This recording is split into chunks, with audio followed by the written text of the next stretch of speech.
እግዚአብሔርን የሚሰማ ትውልድ በሚል ርዕስ ዛሬ ደግሞ እንማራለን። እግዚአብሔርን የሚሰማ ትውልድ በዚህ ዘመን እግዚአብሔርን የሚሰማ ትውልድ ያስፈልጋል። እግዚአብሔር ምን ይናገራል ብለን በእግዚአብሔር ፊት ቁመን መስማት የምንችልበት እግዚአብሔር ልቦናችንን ከፍቶ ሰምተን ተረድተን ተግባራዊ እንድናደርግ ደግሞ እግዚአብሔር ይርዳን። በእውነት በዚህን ጊዜ እግዚአብሔር የሚሰማ ትውልድ ያስፈልጋል።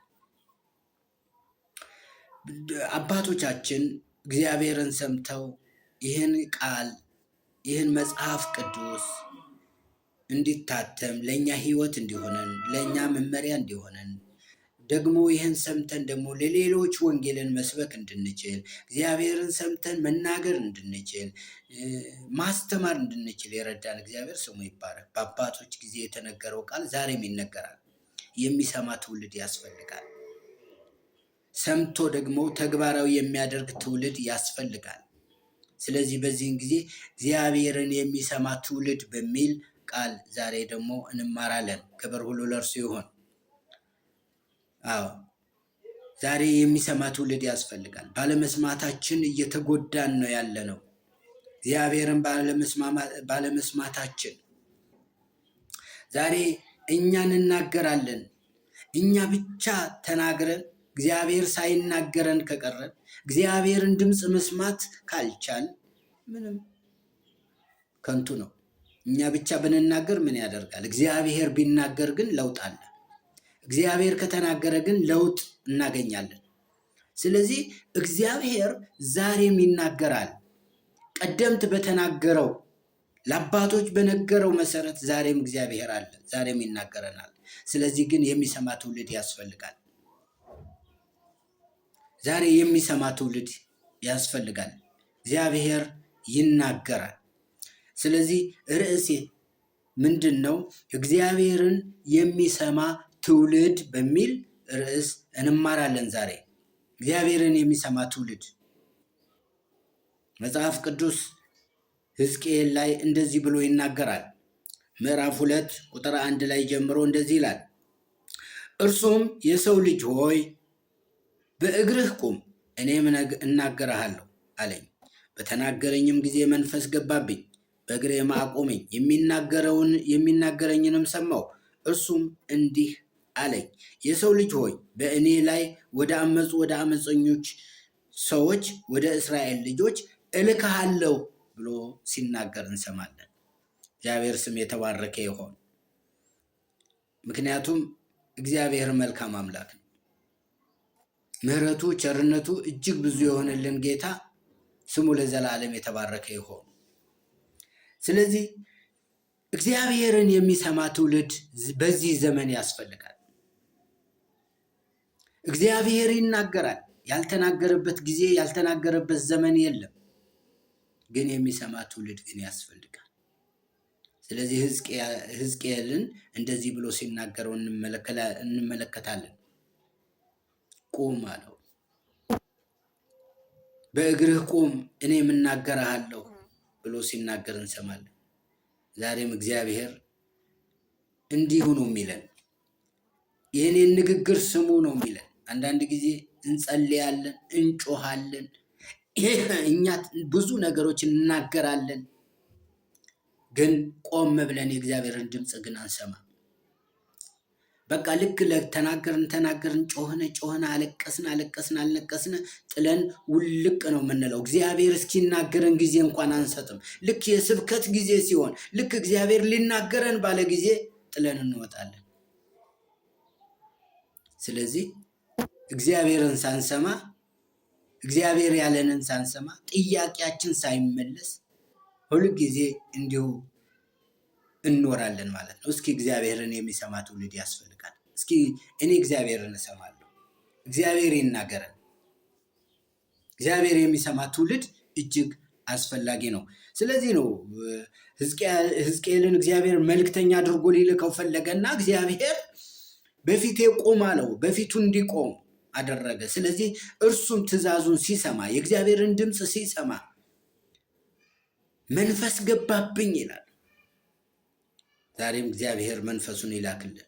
ዛሬም መንፈሱ በእኛ ላይ ይግባብን። እውነት ነው። የእግዚአብሔር መንፈስ ከኛ ጋር ካለ ምንም የሚያሳስበን የሚያስጨንቀን ነገር አይኖርም። ድምፁን ለመስማት እንኳን አንቸገርም። ምክንያቱም እግዚአብሔር ከኛ ጋር አለ። ድምፁን እንድንሰማ እግዚአብሔር መንፈሱን ከኛ ጋር ይሰጣል።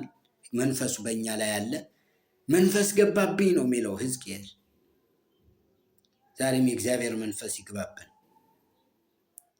እውነት ነው። በእግዚአብሔር መንፈስ ዛሬም ይግባብን። ስለዚህ እግዚአብሔር እንዲናገረን መጽሐፍ ቅዱስ ውስጥ ብዙ ጊዜ እግዚአብሔር እንደሚናገር ይናገራል።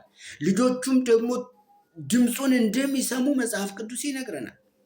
ልጆቹ መስማት እንዳለባቸው መጽሐፍ ቅዱስ አዲስ ኪዳን ላይ እንኳን ሄደን ስንመለከት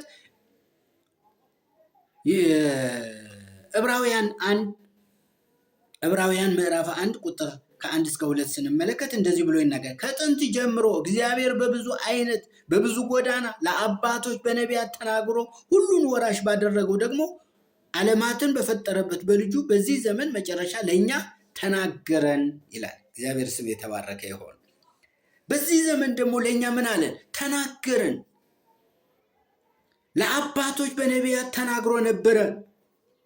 ዛሬ ደግሞ ዓለማትን በፈጠረ በክርስቶስ ኢየሱስ አማካኝነት ደግሞ ለእኛ ምን አለን? ለዚህ ትውልድ ደግሞ ተናገረን ይላል።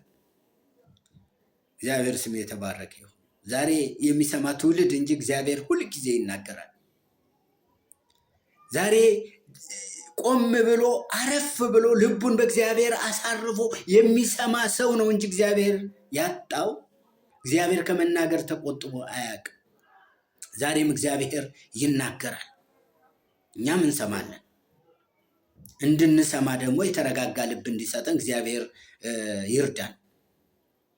እግዚአብሔርን በመፍራት በእግዚአብሔር ፊት ቆመን ድምፁን መስማት እንድንችል መንፈሱን መውረስ መንፈስ እንዲገባብን የእግዚአብሔር መንፈስ በእኛ ላይ እንዲገባብን የተረጋጋ ልብ የሚፈራ ልብ እግዚአብሔርን የሚፈራ ልብ እግዚአብሔር ይስጠን። በእግዚአብሔር ፊት ዛሬ ድምፁን መስማት የሚያስችል ጆሮአችን እንዲከፈትልን እግዚአብሔር ይርዳል።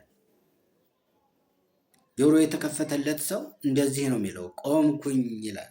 እግዚአብሔር እንደተናገረው ሕዝቅኤልን የሰው ልጅ ሆይ በእግርህ ቁም፣ እኔም እናገርሃለሁ አለኝ፣ በተናገረኝም ጊዜ መንፈስ ገባብኝ ይላል። እግዚአብሔር ሲናገር መንፈሱ ይገባብናል። እግዚአብሔር ሲናገር ደስታና ሰላም ይሞላብናል። ዛሬ እግዚአብሔር ይናገራል፣ ማንም አይናገረን። እውነት ነው። እግዚአብሔርን እንስማ። አንዳንድ ጊዜ በእግዚአብሔር ፊት ከኃጢአታችን፣ ከበደላችን፣ ከክፋታችን የተነሳ በእግዚአብሔር ፊት መቆም ያቅተናል። አንዳንድ ጊዜ እስራኤላውያን እንደዚህ ያደረጉት፣ አንድ ጊዜ እግዚአብሔር በክብር ደመና መጣና በክብር ደመና መጥቶ ያንን ነጎድጓዱን፣ እሳቱን፣ ተራራው ሲጨስ ባዩ ጊዜ እጅግ ፈሩ ይላል። ስለዚህ ከመፍራታቸው የተነሳ እግዚአብሔር ሙሴ እግዚአብሔር አይናገረን፣ አንተ ብቻ ንገረን፣ አንተ ተናገረን አሉት። ዘጸአት 20 ቁጥር 18 እስከ 19 ተራራው ሲጤስ ባዩ ጊዜ ህዝቡ ርቀውን ቆሙ ይላል። ሙሴንም አንተ ተናገረን እኛም እንሰማሃለን፣ እንዳንሞት ግን እግዚአብሔር አይናገረን አሉ ይላል። ግን እግዚአብሔር ቢናገራቸው ነው ጥሩ። ያው ሙሴን ልክ እንደ የእግዚአብሔር ድምፅ አድርገው ስለሚያምኑት በትክክለኛም ስለሚያስተላልፍ እግዚአብሔርን እጅግ ከኃጢአታቸው የተነሳ ከበደላቸው የተነሳ እግዚአብሔርን ማየት ስላቃታቸው በሙሴ በኩል ነው መስማት የፈለጉት። እግዚአብሔር ስም የተባረከ ይሁን። በእግዚአብሔር ስም ነው መስማት። በእግዚአብሔር ስም በሙሴ በኩል እንዲያልፍላቸው ይፈልጋል። እግዚአብሔር ድምፅ እጅግ ደስ የሚያሰኝ ነው። እግዚአብሔር ሲናገረን ደስ የሚያሰኝ ነው እንጂ የሚያስጨንቅ አይደለም። ግሳጼውንም ብንሰማ እኛ የምንድንበትን ነው የሚገስጸን። የሚመክረን እኛ የምንፈወስበትን ነው፣ የምንለወጥበትን ነው፣ በመንገዱ የምንሄድበትን መንገድ ነው የሚነግረን። ስለዚህ ኃጢአት ያስፈራል። በእግዚአብሔር ፊት መቆም እንዳንችል ያደርጋል ኃጢአት። በእግዚአብሔር ፊት እንዳንመላለስ ያደርጋል ኃጢአት። ስለዚህ በእግዚአብሔር ፊት ቁመን እግዚአብሔር የሚለንን ልንሰማ ግን ይገባናል።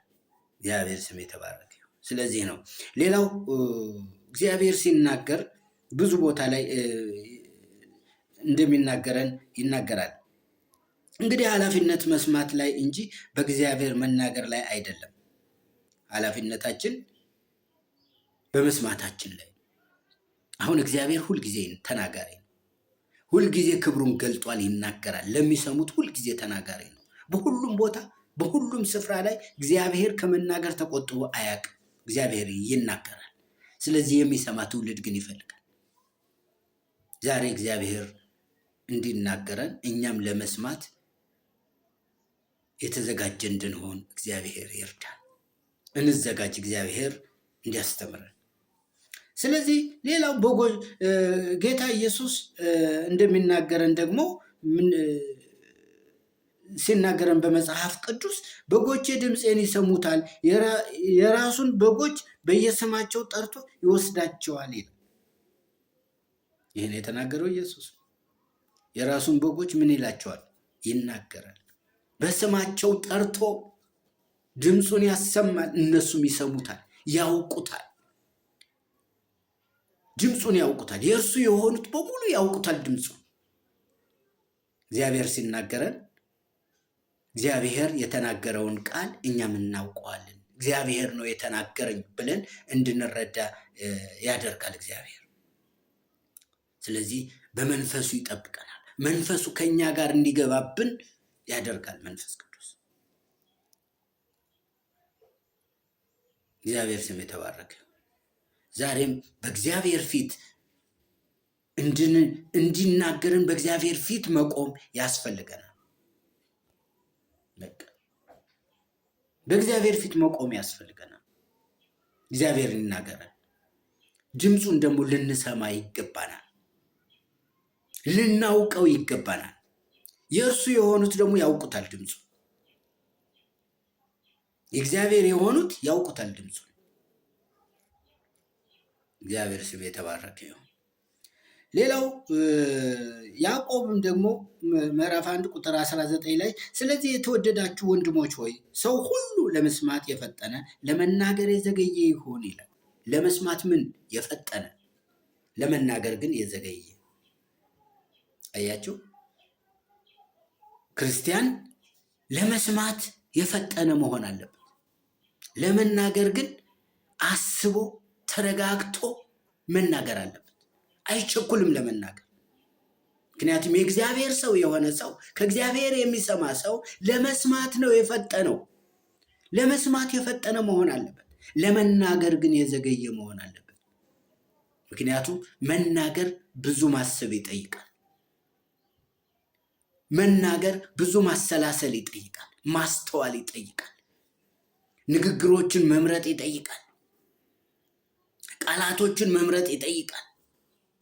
ስለዚህ ለመስማት ግን የፈጠነ መሆን አለበት። ዛሬም ክርስቲያን ለመናገር ሳይሆን ለመስማት የፈጠነ መሆን አለበት። ንግግሮቹን ለመስማት የፈጠነ መሆን አለበት። ያዕቆብ ለዚህ ነው የዘገየ። መናገር አይቸግርም፣ ይናገሩታል። ሰው መናገር አልጠፋም፣ ግን መስማት ሰምቶ መናገር ግን በጣም ይለያል። ከእግዚአብሔር ሰምቶ የእግዚአብሔርን ድምፅ ሰምቶ መናገር ግን በጣም ይለያል። ዛሬም ከእግዚአብሔር ድምፅ ሰምተን ለመናገር የምንችል ሰዎች እንድንሆን እግዚአብሔር ይርዳል። ከእግዚአብሔር ሰምተን የምንናገር። ዛሬ ትውልዱ እግዚአብሔርን መስማት አቁሟል። ዛሬ ወደ እግዚአብሔር መመለስ ያስፈልጋል። ወደ እግዚአብሔር ድምፅ መመለስ ያስፈልገናል። ወደ እግዚአብሔር ድምፅ እንመለስ። የእግዚአብሔር የሚለንን እንስማ። እግዚአብሔር ምን ይለናል? ዛሬ ባለመስማታችን ይህን ቃል እየነገረን ነው። ዛሬ ስሙኝ እያለኝ ነው። እግዚአብሔር ስሙ እያለን ነው። ድምፁን እንድንሰማው እግዚአብሔር ይፈልጋል። ንግግሩን እንድንሰማው እግዚአብሔር ይፈልጋል። ፍቃዱን እንድናውቅ እግዚአብሔር ይፈልጋል። ምን እንደሚፈልግ እንድናውቅ እግዚአብሔር ይፈልጋል። የእግዚአብሔር ፍቃድ ምንድን ነው? ምንድን ነው እግዚአብሔር የሚፈልገው ዛሬ? ይሄ እንድናውቅ እግዚአብሔር ይፈልጋል። ምክንያቱም አንዳንድ ጊዜ እግዚአብሔር ለመናገር አንድ ምላስ ነው የሰጠን፣ ለመስማት ግን 2 ጆሮ ነው የሰጠን። አያችሁ፣ ደጋግመን እንድንሰማ 2 ጆሮ ሰጠን። ለመናገር ግን አንድ ምላስ ነው የሰጠን። አያችሁ፣ ለመናገር የዘገየ እንድንሆን ያስፈልጋል። ለመስማት ግን በሁለቱም ጆሮች ደጋግመን ልንሰማ ያስፈልጋል። የእግዚአብሔርን ድምፅ ሰምተን ነው መናገር ያስፈልጋል። አንዳንድ ጊዜ ዛሬ ከእግዚአብሔር እንሰማለን ብለው ብዙ የሚዘባርቁ ሰዎች አሉ። እግዚአብሔር በእርግጥ ይናገራል። በሚያሳዝን ከመጽሐፍ ቅዱስ ጋር የሚጋጭ ንግግሮችን እንሰማለን ይላሉ። ዛሬ እንሰማለን ብለው የሚናገሩም አሉ፣ ሰምተው የሚናገሩም አሉ። እነዚህን ግን ለይተን ደግሞ ልናውቅ የሚገባበት መርህ ሊኖረን ይገባል። እንደ መጽሐፍ ቅዱስ ይናገሩ። እግዚአብሔር አይናገርም አንልም፣ ይናገራል። ሲናገር ግን በሁሉም እግዚአብሔር ልብን ቅን ይፈልጋል። ልበ ቅን ሩሩ የሆነ ልብ ይፈልጋል። እግዚአብሔር ልብህን ነው የሚፈልገው። በልብህ የሚናገር እግዚአብሔር ነው። በልብህ ሹክ የሚል እግዚአብሔር ነው። ዛሬ ወጣ ገባ ብለን ብዙ ነገሮችን መናገር እንችላለን፣ ግን ወደዛ መግባት አልፈልግም። እንሰማለን ብለው ከሚናገሩት ጋራም ሌላ ጊዜ እንገናኛለን። ስለነሱም ደግሞ መናገር እንፈልጋለን፣ መማር እንፈልጋለን። እውነተኛ የሆነው መታወቅ እንፈልጋለን። ትክክለኛ የሆነው ንግግር የቱ ነው ብለን ልናውቅ ያስፈልጋል። ስለዚህ እግዚአብሔርን ድምፅ ልንሰማ ያስፈልጋል። ሌላው እግዚአብሔርን ለመስማት ምን እናድርግ? እግዚአብሔርን ለመስማት ምን እናድርግ? ምንድን ነው የሚያስፈልገን? የመጀመሪያ በእግዚአብሔር ፊት መቆም ነው። ሕዝቅኤል በእግዚአብሔር ፊት ቁም አለኝ አለ። ዛሬ በእግዚአብሔር ፊት መሆን ይፈልጋል። እግዚአብሔርን ድምፅ ለመስማት በእግዚአብሔር ፊት መቆም ይፈልጋል። እግዚአብሔር ዛሬ በእግዚአብሔር ፊት ነው ወይ ያለ ነው? ራሳችንን ልናይ ያስፈልጋል። በእግዚአብሔር ፊት ሁልጊዜ እንቆማለን ወይ? እንገኛለን ወይ? አንዳንድ ጊዜ እኮ በስፍራው ሳንገኝ ቀርተን እግዚአብሔር ያጣንበት ጊዜ አለ። ልክ እንደ አዳም ማለት ነው። አዳም ድሮ በሚያገኝበት መንገድ ድሮ በሚያገኝበት ስፍራ ላይ ቢመጣ እግዚአብሔር አጣው። ወዴት ነህ ብሎ ጠየቀው። አንዳንድ ጊዜ እግዚአብሔር የጠየቅነውን ጸሎት፣ የጮህነውን ጩኸት፣ ያንን የጠየቅነው ጥያቄዎቻችን ሊመልስልን ሲመጣ ስፍራው አንገኝም።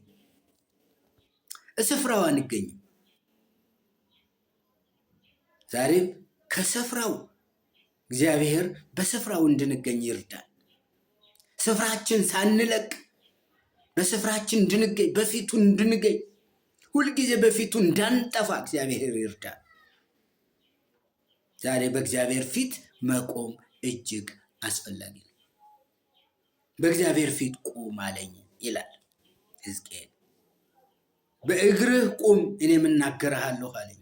በእግዚአብሔር ፊት መቆም ያስፈልጋል።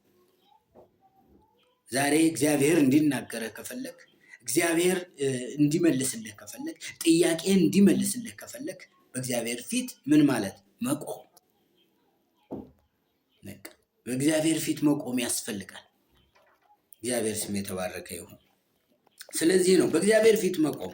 ቁጥር 1 አይተናል። በአንደኛው ነገሥት ምዕራፍ 19 ቁጥር 11 ላይ እርሱም ውጣ በተራራው ላይ በእግዚአብሔር ፊት ቁም አለ ይላል።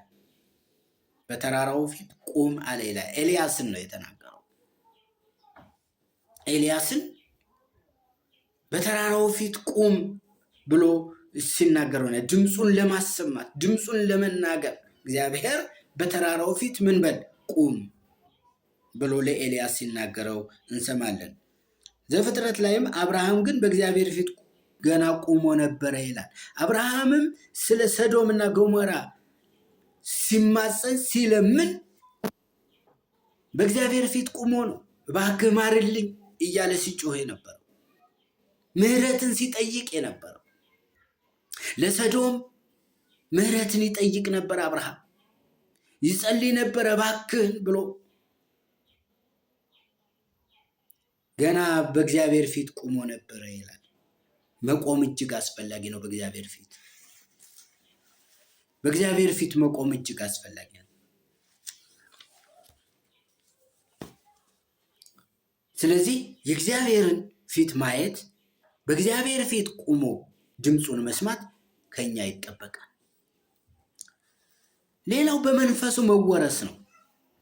ሁለተኛው በመንፈሱ ምን ማለት መወረስ፣ መንፈስ ገባብኝ ይላል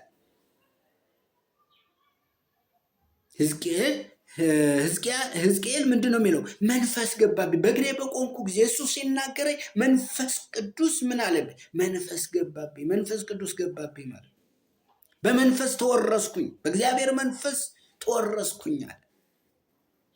በመንፈስ መወረስ ያስፈልጋል። የእግዚአብሔርን ድምፅ ለመስማት በእግዚአብሔር መንፈስ መወረስ ያስፈልጋል። ስለዚህ ነው በመንፈሱ ምን አልኩኝ? ተወረስኩኝ፣ መንፈስ ገባብኝ አለ። ዛሬ መንፈሱ ይግባብን። የእግዚአብሔርን ድምፅ እንድንሰማ የሚረዳን መንፈሱ ነው። መንፈሱ በእኛ ውስጥ ላይ ሲገባ፣ የእግዚአብሔር መንፈስ በእኛ ላይ ሲኖር፣ ያኔ የእግዚአብሔር ክብር ወደ እናንተ ይመጣል። የእግዚአብሔር ቃል ወደ እናንተ ይመጣል።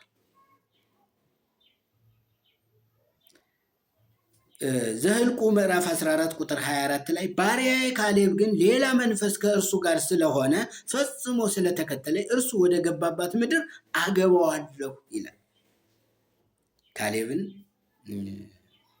ሁላችንም እናውቀዋለን። እኔ ገና 85 ዓመት ሆኖ ካሌብ እኔ ገና ጉልበታም ነኝ፣ ይህን ምድረ በዳ ስጡኝ እኔ ወርሰዋለሁ ብሎ የተናገረን ሰው። ወደ አዲስቷ ምድርም ከገቡት ውስጥ አንዱ ነው እሱ። ሌላው ትውልድ ሲሞት እሱ ግን አዲሱ ትውልድ ጋር አብሮ የገባ ነው። ካሌብ፣ ኢያሱ በቃል ኪዳን መሰረት ወደ አዲሱ ትውልድ አብረው የገቡ ናቸው። ስለዚህ ሌላ መንፈስ ስለገባበት ይሄ መንፈስ ይግባብን። የእግዚአብሔር መንፈስ ይግባብን። የእግዚአብሔር መንፈስ ይኑረን። ያለ እግዚአብሔር መንፈስ ስራ አይኖርም። ሐዋርያቶች እኮ የመንፈስ ቅዱስ ኃይል በእነሱ ላይ በወረደ ጊዜ ይላል በልዩ ልዩ ልሳኖች ተናገሩ፣ ብዙ በእያንዳንዱ በሚሰሙት ቋንቋ ተናገሩ ይላል። ይሄ መንፈስ ሲገባ ነው። ይሄ ቅዱስ መንፈስ ሲመጣብን ነው። መስማትም መናገርም የምንችለው ይሄ የቅዱስ መንፈሱ ሲመጣብን ነው። እግዚአብሔር ስም የተባረከ ይሁን። ስለዚህ የእግዚአብሔር መንፈስ ይኑርብን። የእግዚአብሔር መንፈስ ይግባብን። ያኔ ድምፁን መስማት እንችላለን። ያኔ እግዚአብሔር የሚለንን መስማት እንችላለን። በእግዚአብሔር ፊት መቆምም ሁል ጊዜ አይሰለቸንም፣ የእግዚአብሔር መንፈስ ካለ። ሶስተኛውና የመጨረሻው እግዚአብሔር የሚናገረው መስማት ነው። እግዚአብሔር የሚናገረውን መስማት። አንደኛው ነገሥት ምዕራፍ 19 ቁጥር 13 ኤልያስ ሆይ በዚህ ምን ታደርጋለህ የሚል ድምፅ ወደ እርሱ መጣ ይላል። ቅድም አይተናል። እርሱ ወደ ተራራው ውጣ፣ በእግዚአብሔር ፊትም ቁም ብሎታል። አሁን ደግሞ የእግዚአብሔር ድምፅ መጣ። ምን ታደርጋለህ እዚህ ቦታ አለው። አያቸው። ምን ታደርጋለህ እዚህ ቦታ ላይ ምንድን ነው የምትሰራው? ምን ታደርጋለህ ብሎ ሲናገረው እንሰማለን። ኤልያስ ከኤልዛቤል ሸሽቶ በሄደ ጊዜ ነው። ኤልዛቤልን ፈርቶ፣ የኤልዛቤልን ዛቻ ፈርቶ በሄደ ጊዜ ነው እግዚአብሔር እዚህ ጋር ምን ታደርጋለህ? ሸሽተህ መጣህበት ቦታ ላይ ምን ታደርጋለህ? ማን አዘዘ እዚህ ቦታ ላይ ብሎ መናገሩ ነው። ስለዚህ እግዚአብሔርን ድምፅ መስማት ያስፈልገናል። ሶስተኛው መስማት ነው። በቃ እግዚአብሔር ይናገራል፣ መስማት ነው። በፊቱ ቆመናል፣ በመንፈሱ ተወርሰናል። ከዛ ሶስተኛው መስማት ነው። ሰምተን ደግሞ ተግባራዊ ማድረግ ነው። ልክ ሙሴን እንደላከው ሙሴ ወደ እስራኤላውያን ሲልክ የእግዚአብሔር መንፈስ የያዘውን ሁሉ ተአምራት በእጁ አስይዞ ነው እግዚአብሔር የላከው። አስይዞ አስታጥቆ ነው የላከው። ዛሬም ድምፁን ስለሰማ ነው። ሙሴ ብዙ ተከራክሮታል፣ ወደ ግብፅ ለመሄድ ለመመለስ። እኔ መናገር አልችልም፣ አንደበቴ ትብታብ ነው መናገር አይችልም ሲለው ወንድምህ አሮንን ላንተ ሰጣለሁ እሱ እንዲናገር አደርጋለሁ ብሎ ሲናገር እንሰማለን። ዛሬም እግዚአብሔር ይናገራል። ዛሬም እግዚአብሔር ሲልክህ አስታጥቆ ነው የሚልክህ። እግዚአብሔር ሲልክህ ወደ አንተ እግዚአብሔር አገልጋይ እንድትሆን ሲያደርግህ ለሕዝቡ ድምፅ እንድትናገር ሲያደርግ አስታጥቆ ነው። እንድትናገር አንደበቶችህን ከፍቶ ነው። መንፈሱን ሰጥቶ ነው። የሚያበረታው የሚያጸናው የእግዚአብሔር መንፈስ ከአንተ ጋር አድርጎ ነው የሚሰጥ። ስለዚህ የእግዚአብሔርን ድምፅ ለመስማት እግዚአብሔር ይርዳ። እግዚአብሔር ስም የተባረከ ይሁን። ምሕረቱ ቸርነቱ ከኛ ጋር ይሁን። ክብር ሁሉ ለእርሱ ይሁን። አሜን። ይቆየን።